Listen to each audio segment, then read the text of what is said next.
Eddy करंट्समुळे फिरणारे हे cans बनवण्यासाठी आपल्याला लागतील शीतपेयांचे 2 ॲल्युमिनियमचे कॅन, 4 निओडायमियमचे चुंबक, बाटल्या, विणायच्या लांब सुया, प्रेस बटणं आणि थोडं इतर साहित्य. सुरुवातीला पंखा तयार करूया. यासाठी 500 ml ची एक बाटली घ्या. ती रंगीत टेपने सुशोभित करा आणि तोंडाकडून 10 सेंटीमीटरच्या अंतरावर कापून घ्या. बाटलीच्या तोंडाकडच्या भागातून 10-12 उभ्या पाकळ्या कापा. ह्या पाकळ्या टेबलावर दाबून बाहेरच्या बाजूला वळवून घ्या. नंतर प्रत्येक पाकळी पिळून वळवून त्याची पंख्याची पाती तयार करा. हे आहेत 4 निओडायमियमचे शक्तिशाली चुंबक. ते एका बाटलीवर असे चिकटवून घ्या की त्याचे सारखे ध्रुव बाहेरच्या बाजूला येतील.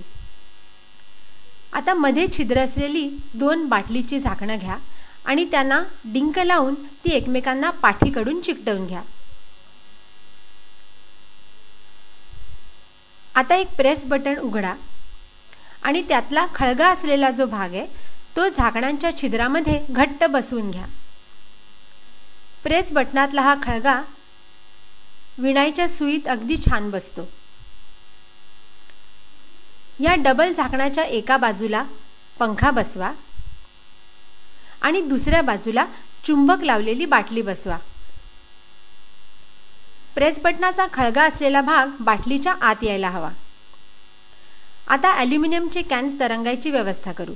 यासाठी जाड प्लास्टिकच्या 2 पट्ट्यांचा क्रॉस बनवा. त्यांच्यामध्ये छिद्र करा आणि प्रेस बटनाचा खळगा असलेला भाग त्यांच्यामध्ये बसवून घ्या. असे 2 क्रॉस तयार करा.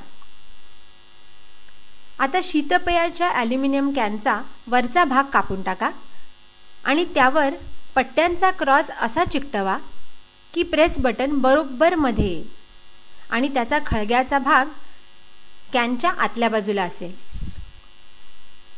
कॅनच्या बेसमध्ये मधोमध एक छिद्र करा. असे 2 कॅन तयार करा. 3 विणायच्या सुया आणि लाकूड वापरून एक स्टँड तयार करा. मधल्या सुईवर चुंबक आणि वर पंखा असलेली बाटली बसवा. सुईचं टोक प्रेस बटनाच्या खळग्यात बसलं पाहिजे, तरच बाटली कमी घर्षणामुळे मोकळी फिरेल. बाजूच्या 2 सुयांवर कॅन बसवा. पुन्हा सुयांची टोकं प्रेस बटनाच्या खळग्यात बसू द्या. हे कॅन्सही जरा धक्का दिल्यावर छान फिरतील. आता प्रयोग करू. जेव्हा आपण ही असेंब्ली पंख्याखाली ठेवू तेव्हा वाऱ्याने पंखा फिरेल, त्यामुळे बाटलीवरचे चुंबक फिरतील आणि आश्चर्यकारकपणे ॲल्युमिनियमचे कॅनही फिरायला लागतील. चुंबक कॅनच्या सानिध्यात फिरल्यामुळे कॅनमध्ये एडी करंट्स तयार होतात आणि त्यामुळे कॅन्सही फिरतात. असा आहे हा एडी करंटचा सुंदर प्रयोग.